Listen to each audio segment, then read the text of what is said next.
So I'm Luisa. I'm a PhD candidate at Rush University that's based in Chicago, in the United States. I've been here for, I think, like 4 years. So I'm like starting my fourth year of my PhD. I'm also a physical therapist by training, and I have a master's in bioengineering. So possibly most of what I'm talking about is going to be part of like a clinician perspective, but also the perspective of somebody that's doing that kind of like biomechanical kind of approach or a researcher.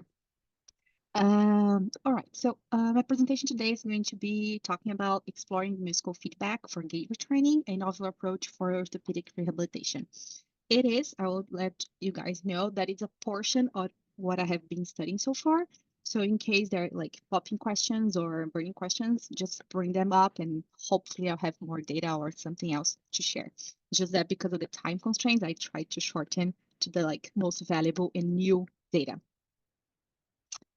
All right. Okay. So as I think all of us are aware of, any musculoskeletal conditions that affect the lower limbs, the lower extremities, can lead to gait impairments. And for that, at the rehabilitation, we use gait retraining very often to tackle those kind of gait impairments and to improve this mobility. And some of the examples that we find at the literature is on knee osteoarthritis. And then for gait retraining, one of the goals is to reduce joint loading as well to alleviate the pain that the patient is suffering. Another kind of clinical population that we target with the gait retraining is chronic ankle instability, and we try to medialize the COP or the center of pressure in order to prevent those concurrent sprains that population suffers. But also, gait retraining can be used as a preventive kind of tool, for example, for running, and that could be a preventive tool for patellofemoral pain or any kind of injury that happens on tibial, like for example, tibial stress injuries. All right, so when you talk about gait retraining, one of the tools that facilitate, and it's been now more researched, is about biofeedback. Because biofeedback is a tool that can support the patient or the user to perceive and understand what they are doing and then adjust their performance to it. We can target a lot of barriers or tackle those barriers that we can find for gait retraining, such as it is required a constant guidance from a therapist, but also lots of sessions. And some of the biofeedback that we can find on the literature and people that are using are, for example, visual, haptic, and also auditory feedback. And in our laboratory, some of the researchers here, they have studied auditory feedback, and they use that to target knee adduction moment. So what is knee adduction moment? I'm not sure if everybody's very familiarized with it, but it's a measurement or a surrogate measurement of medial knee loading. I'm going to try to explain here on the figure on your right, because when you talk about like knee adduction moment, this is one of the measurements that is predictive. Whenever it's higher, is a predictive of the progression of the knee osteoarthritis. Then, for example, here, what I have here in the in the figure for you is just to understand how much the center of the joint of the knee joint, the alteration of that position alters the knee adduction moment. So, for example, whenever we have the center of the joint moving away from the ground reaction force, and here, just for the sake of the drawing, I moved the ground direction force more to the medial side. That increases the lever arm. And once the lever arm is increased, there is an increase in the knee adduction moment and therefore on the medial loading of the knee. And in the studies here in the lab, they started doing with health subjects. They used the auditory feedback, the beep sound, to medialize the plantar pressure and therefore to try to reduce the knee adduction moment. And they did, in fact, help on that with this auditory feedback with healthy subjects. However, when they moved to a clinical population, the knee osteoarthritis, and they brought this auditory feedback to their home, so they would do home-based training, that didn't happen, or the knee adduction moment did not reduce as expected. And the researchers, they hypothesized that they thought about it, and they understood that what happened was compliance issues, because imagine yourself having a tool at home that would beep at you if you do something wrong. Well, we might as well not do it, right? Like not just practice at all, so we don't have the beep, like beeping at you. So just backing up a little bit, why this auditory feedback? Because it does have several advantages in comparison to the other kind of feedbacks. So it facilitates rapid motor learning, it improves the integration of the proprioceptive sensory system, and also it doesn't constrain the body movement. So it's very suitable when you take like at home or kind of outside of the clinic, for example, in the field. And when we talk about the auditory feedback, we see in the literature a lot of the beeping sound or single instruments, but why not try to use something more engaging, more fun, or personalized, which is music? So we could possibly tackle the problem that we had in the previous studies and get people more compliant with the treatment. Therefore, my aim for this study was to evaluate the center of pressure and the indirect effect of the knee adduction moment in healthy subjects or healthy adults after practicing with a plantar pressure musical feedback system. Further, we aim to evaluate the biomechanical adaptations employed to change that COP line or the gait line. All right, so talking about the musical feedback system, I know this is very different because it's even different like for me and from my background, but why I feel so happy about it, like what we have accomplished so far. What do we have here is that we have an insole, the open go or pressure sensing insoles, and it has all this plantar, the sensors that capture plantar data, but the plantar pressure data, but also COP. The data is transferred to the application to the phone, and then later, or at the same time, actually, within milliseconds, it's transferred to a computer. And in the computer, it's transferred later to an software that can alter or can actually create digital music. And what happens with the musical feedback is that whenever the participant would step more laterally with the foot, to the lateral aspect of the foot, the music that was playing would get muffled.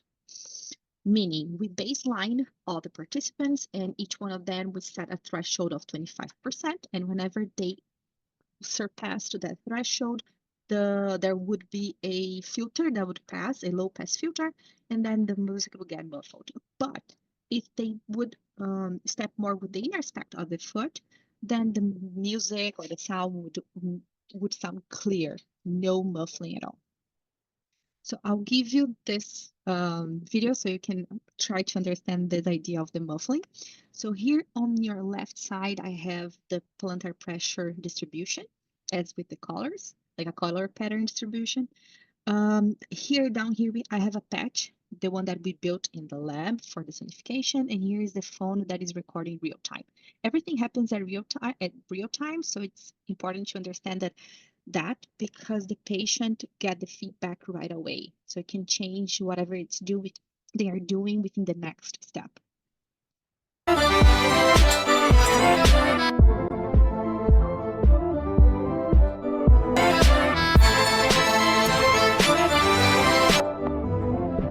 So I'm just going to stop here so you can see that here I'm stepping more with the lateral aspect of my foot and the music is getting muffled.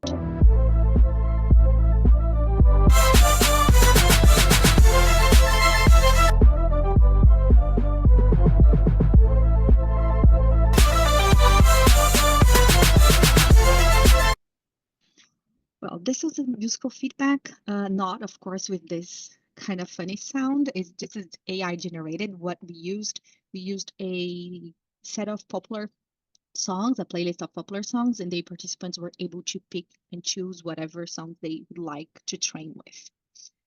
So for the research design, then we had, as I mentioned, a playlist of songs, so they could pick and choose whatever they like, and the participants were wearing they were fitted and they wore the insoles throughout the entire testing session.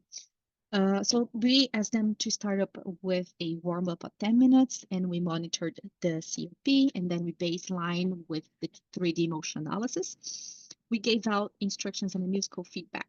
The instructions were to walk, try to walk as normal as possible, avoid muffling of the sound, and step more with the inner aspect of your foot. Then we provide them a training session of 10 minutes, and also we monitor the COP. Afterwards, we had this analysis again, the 3D motion analysis again. And here I have like the force plate, so you can see that also we are capturing those moments. All right, as a result, first we had 12 participants. We had 6 women. They were average about like 30.4 years old. They weighed about 75.4 kilograms, and their height was about 1.71 meters. And here we can see that all of our participants were able to medialize their center of pressure, which is very nice to see in this graph right here because we have left and right side.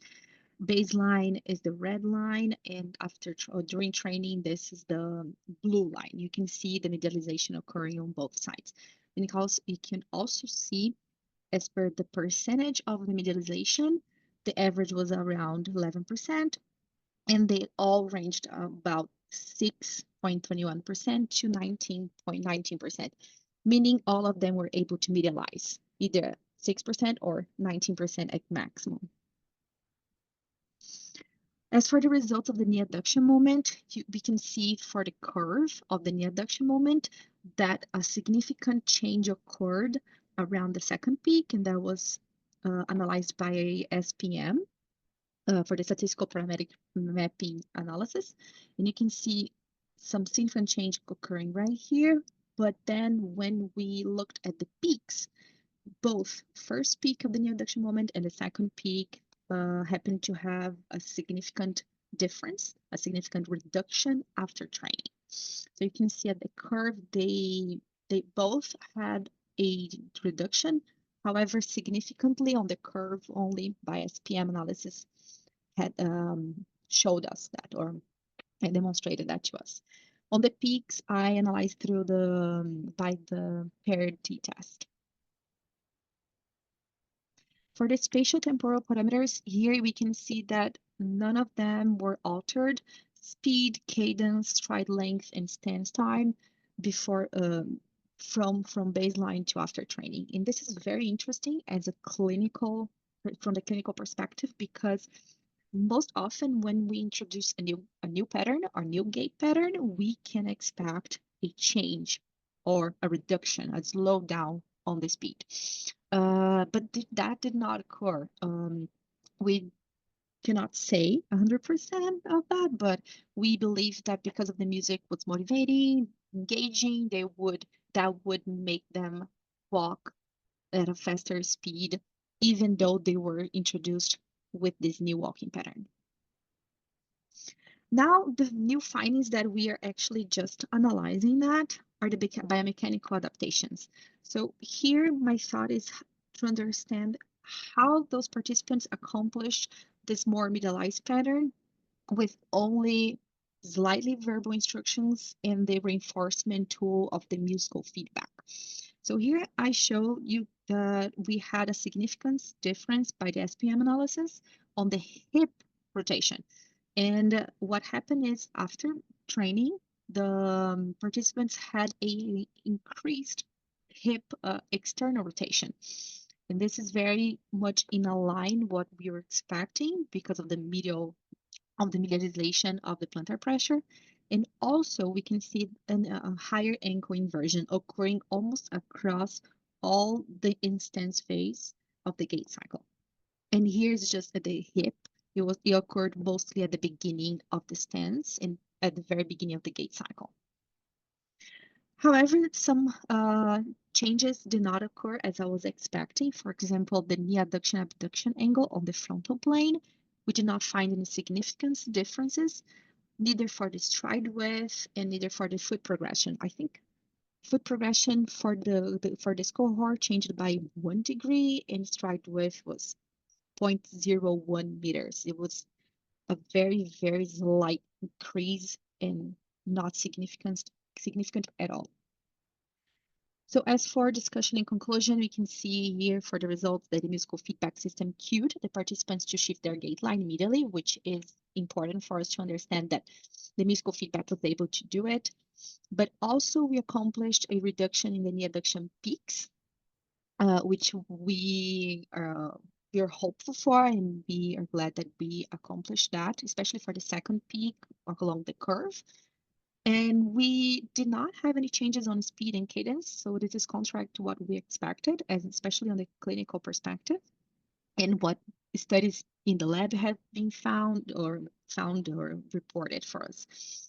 And the biomechanical changes that we saw are most related to the hip and external rotation, and also in the ankle with an eversion after training. So it's interesting to see that the hip and ankle adapt or employed any strategy to accomplish the medialization, but as opposed to what we expected, the knee abduction or abduction ankle did not change whatsoever. And we were thinking that the abduction would occur at this point. In addition, we applied the questionnaires to the participants. We have a full set of questionnaires, and all of them enjoyed using the device, which is very interesting for us to see for the clinical approach in the future. And just a few of them reported some discomforts, but they're mostly related with the training. Like they were employing a new strategy, then they were practicing for 10 minutes, and then the discomforts of like muscle soreness occurred. With that, I'd like to thank you for your time, for the space here to present my work. I also want to thank all my partners, my PIs, Dr. Marcus Wimmer. And here, if anyone is interested, I have two actually now papers published on the topic. The first one was a case study on ankle fracture with musical feedback. And this is a different approach. The musical feedback here was more towards creation of the sound. So as the patient would step, he was creating the sound by himself. And now the new study published was about the sonification itself and the medialization of the gait line. And this was just published actually at the healthcare because we had this new edition. Also, if anybody wants to get in touch with me, I just have my email address right here. And thank you so much. Great. Thank you so much, Luisa. That was a great talk. Please feel free to pop up a hand or write your questions in the chat. See, Maria is already there with a question. Go for it, Maria.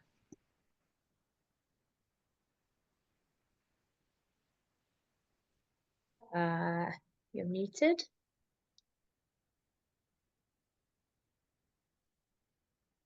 Oh, instead. Oh, it was a clap. Oh, sorry. Sorry, Maria. You take the clap. I'll go ahead with my question then. So my question is like, what's the next step for your PhD? Will you be applying this to a clinical population? And if so, which? Or if not that, what's the next steps? Yes, you're right. So Freya, thanks for asking that. We've did like a lot so far. The first population that actually was just a case study was ankle fracture. And we thought about going to knee osteoarthritis with the knee adduction moment. However, it's just really hard to get that population in, especially because we are now trying to deploy into a portable device. So what we are doing is we are moving towards Achilles ankle fracture. Achilles tendon rupture, which is a much easier population for us. Where I'm here right now, it's easier to find that population. And in fact, we just had today a participant, because we want to start with one case study. He's going to take it home in some sort of a portable system. He's going to use it, and we are going to have some feedback from him and see how this is going to sound like. It's a different mechanism. It's not like a song that is playing, like a music that he chooses from. It's as he steps, the music is created as a set of accords. So it's almost like, I don't know if somebody has watched the movie with Tom Hanks stepping on like the keys of a piano. I don't know the name of the movie, but it's almost like that, the idea of like stepping on keys of the piano, but making a nice sound. Oh, cool. Yeah, it sounds really interesting. I guess one thing that I did think about, I was like, oh, this is seems quite tied to the lab because you've got the laptop and things. So it's cool that you're progressing that forward for home use. Elena? Hi, thanks for the talk. Very interesting work. I just have a question about the soles that you guys have been using. So these are commercially available, right? If I'm not mistaken. So I was wondering if you were happy with these, if they're, because sometimes when we're using commercially available ones, maybe we don't have a flexibility to do certain things that we may want for the experiment protocol. So I was wondering if you think that there are some limitations with these the soles, and if there would be something that you would like them to have, some specific features. I'm just interested in learning more about the technology that you use. Thank you. Sure. No, that's a great question. So far we had zero complaints, but the thing is the company that provides that sells the CEO of the company, he is a former PhD student of my PI. So it starts from there. And Modicon has like two branches. They have like one branch that's towards science, which that's the one that I use. And the same insoles, but a different app on the phone goes towards a clinical application. So it's a very different like data coming out. As I would say, like a more like the one that I use is very like it's nice on the look, but it's all like spreadsheets, Excel, and everything, and like long reports. But when you go to the other version, which is a clinical base, but the same insoles, like same sensors, everything else, like everything's the same. It's for like a patient. So we didn't find any problems. Like the biggest problem sometimes it's more like the sensors are very sensible. I don't know what's the like best word. They can be damaged over the use, especially like getting in and out of the shoes. That's the major issue we have. But other than that, great data coming in. Great, thank you. Yeah, of course. We'll go to Asal and then a question in the chat, and then I think we will move on. So Asal, go for it. Yeah, thank you, Luisa, for the great talk. That was amazing. I just wonder about the music that you are playing. Is it also a way that they recognize which limb they are having more like towards the abduction, or is it just the same for both limb? I know they are walking or running on treadmill, but just wonder if that also can something that affect their performance. No, that's perfect. That's perfect. We have played around a lot with our sonification styles. And for this one in particular, we sonify both sides. What we have found, because of the muffling and with the minor delay that it has, it's impossible not to have it yet. What happens is you notice that you are doing on your right side and you're almost already going to your left side. So what happens, you correct on your following step. But it's very noticeable on each side, on what side you are having the issue. But the sonification in this case is on both sides. But for example, when we applied for ankle fracture, we only sonified one side at a time. Thank Great. you. And I think similar, were, in case I missed it, were they training on walking on a treadmill or over level ground? And then follow-up question, with regards to the music and how they got to pick their own songs, do you think the rhythm of the songs could have influenced the walking patterns? And I had wondered whether the tempo of the songs were all similar and whether that meant that their speed stayed the same. No, that's a great question. So they walked on a leveled ground in an 8 figure, And then for the biomechanical analysis was like straight paths, like trials of straight paths. As for the second question, we had I had two different playlists. This is data that I haven't analyzed yet, but we had a playlist of 80 to 100 BPMs and 100 to 120 BPMs. And we had them walked on both for like baseline and to understand what would be. And they were the ones to choose. I want to walk on a faster pace or I want to walk on a normal pace. So the entire like 80 to 120, it's very okay to walk within like a healthy participant. I just haven't split this data to understand how much that changed. That's something that's coming up. Hopefully. Interesting. Yeah. But thanks for the question. Yeah, that's something that we paid attention in the beginning and we have now to actually analyze it. Yeah.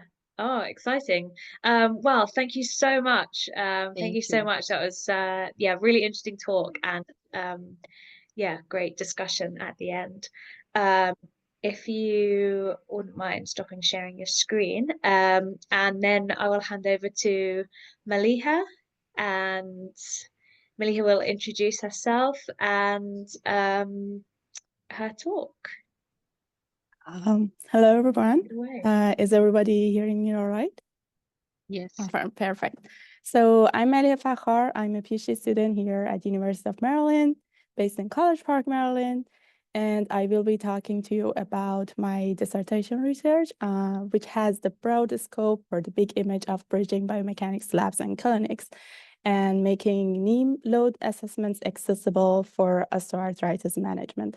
I love to follow someone who has set the room for me. So now Luisa has defined a lot of terminology that I will be using. So I hope everyone can listen. My research is not as advanced as Luisa because I just finished 2 years at the University of Maryland. I'm gonna talk about that a little on my journey. So I would love to hear everyone's feedback and use their expertise. So I started my PhD in 2023, January in University of Maryland. Before that, I was in Iran, where I gained my 2 bachelors in biomedical and mechanical and masters in mechanical over a decade ago. So I'm very grateful that education system does not discriminate against age.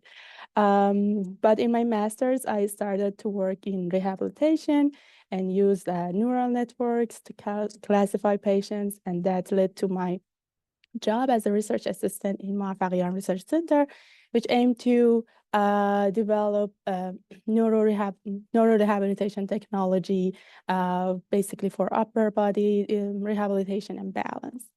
But here at University of Maryland, my research is focused on knee osteoarthritis. So why is it important to study knee OA? Well, osteoarthritis is a leading cause of disability worldwide, and it is projected to affect 67 million of individuals by 2030. And this number may be even growing because of the aging population and the increasing rates of obesity. The total annual cost of illness is more than $13,000 per patient, and this is just before they get to the very extreme stages that they might need a total knee replacement. The disease is accompanied by pain, stiffness, and limited mobility, and lower quality of life, even depression and suicidal ideation. So it is very important to study it. But why biomechanics should study it? Because the disease is marked by the degeneration of articular cartilage and is associated with joint mechanical overloads. And this is very important to make knee loading measurements accessible to clinical population, because the cartilage tissue accumulates damage very quickly in response to small changes in loading. For example, a 10% increase in load can result in a 10-fold decrease in the number of load cycles before tissue failure.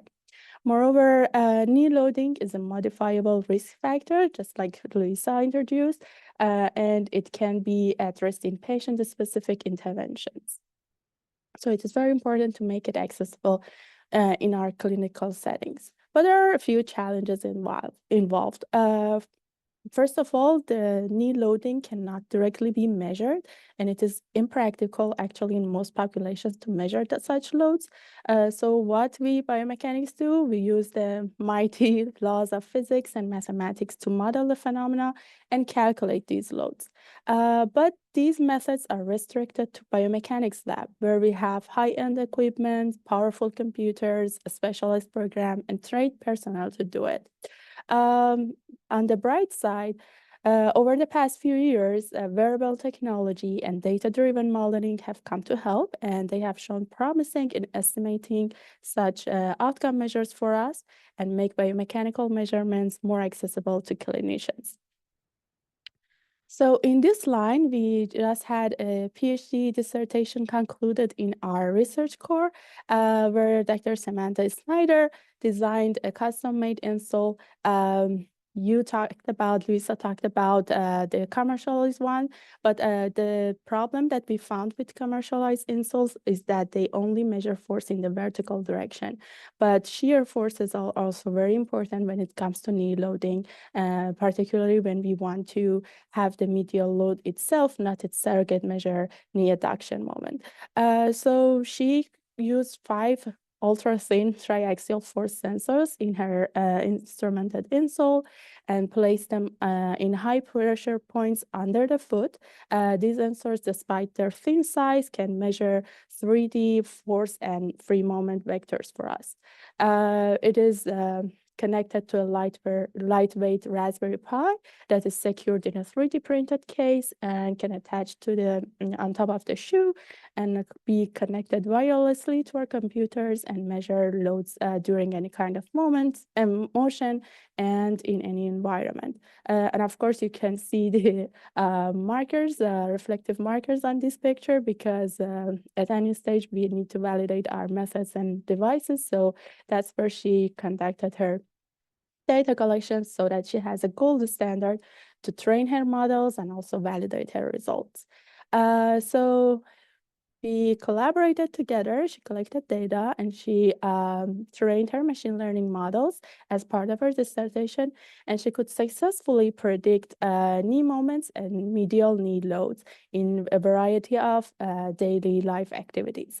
Her results proved very significant improvements from what we had in the literature, both in terms of correlations and accuracy.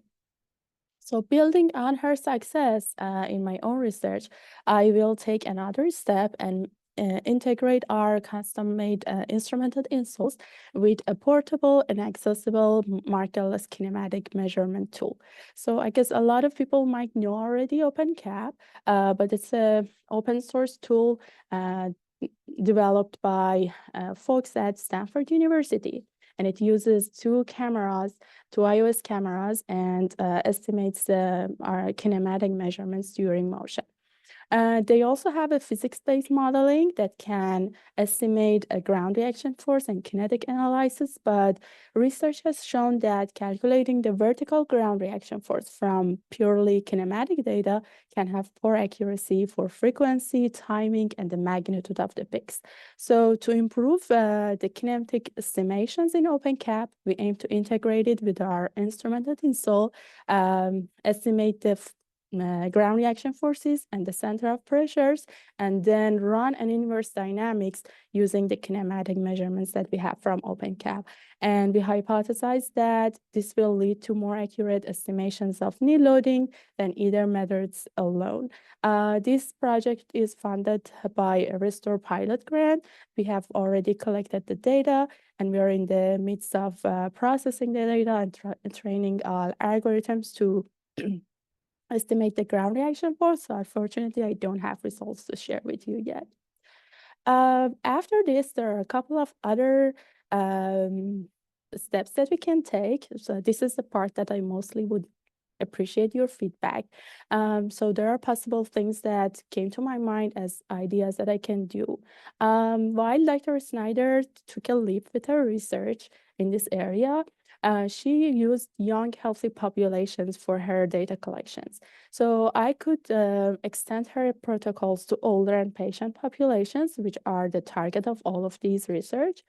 Or I could improve the machine learning modeling. For example, I could use physics-informed neural networks that are aware, they're trained networks that are aware of the equations of motion, and they have proven to estimate, be more robust in their estimations. Or I could work on insole design optimization. Yes, they are cheaper than a set of force plates and a motion capture system, and they can be used outside of a controlled biomechanics lab, but they might still be expensive for a widespread clinical use.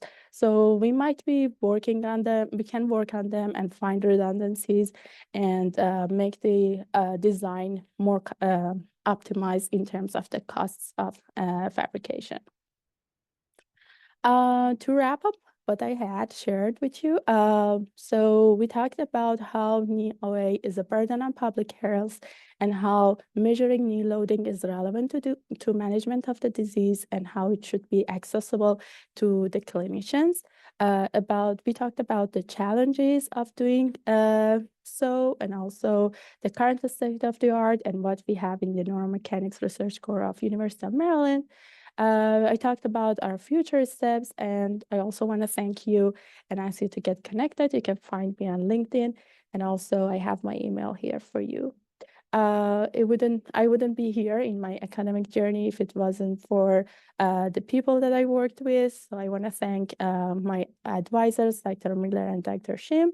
I want to thank our wonderful postdoc, Dr. Gary Desai, and Dr. Samantha Snyder, who was a student, but also mentored me a lot on the way. And by collaborating with her, I learned a lot.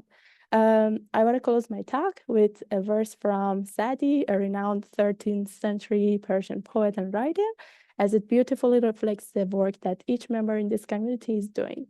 Through research, teaching, and mentoring, many of you are not only shaping the future of biomechanics research, but also nurturing the next generation of members of society. He says human beings are members of a whole in creation of one essence and soul. If one member is afflicted with pain, other members uneasy will remain. Thank you very much. Thank you so much. What a nice ending. That was a great talk. Thank you. And we just kind of went for the order that we went for, but I feel like it really worked out. And there was a really nice connection between the talks. So thank you so much for that. I'm really interested in the low cost insole. You showed a few pictures of it. I wonder about how much does it cost to put together, and is it like in its sort of in its current form, like in terms of in your lab, maybe not like in the literature, but is it's still where the Raspberry Pi is attached to the shoe somehow, or like how bulky is it? Yeah, so it is as it is shown in this image here. The Raspberry Pi is only, I guess, a few centimeters. I come from Middle East, so I don't know inches yet. But it is very lightweight, and our participant never complained about feeling it when they were running and walking. We did a variety of tasks, so they got to test it in different ways, I guess. But I guess it's not in the state of being commercialized yet, but definitely needs some work on the design. But it is very usable in terms of research and even outside of the biomechanics lab because it is connected wirelessly. In terms of cost, each of these sensors are $4,000. So it depends how many sizes of the insoles you want to create. So one pair is about $4,000. No, each sensor. So we have five sensors in one insole. Yeah. Wow. Okay. It's quite more expensive than commercialized one, but yeah, because it is 3D, it yields very better accuracies. Yeah. Okay. Interesting. I guess, yeah, all the sort of the development's got to come from somewhere, and it'll be really interesting once you start analyzing your data and we can see what that extra layer of data and information adds. So yeah, thank you for that. Has anyone got any questions? Please feel free to pop your hand up. I guess probably everyone would just, yeah, love to hear about how your data analysis goes when you get there. But it's a lot of work, I expect. Yeah, we are Yeah, because you got working for with three different tools of data collection. So yeah, so you got 3 times the normal amount, and then you got to put it all together, and then you've got to yeah. feed the algorithm and train it. But yeah, that would be really. Do you want to put you had a slide that you had like your future, Yeah, like sure. I guess ideas that maybe might I might can, want to. yeah. So I guess probably the third one is more important to everyone. Yeah, and I definitely think the first point is really important.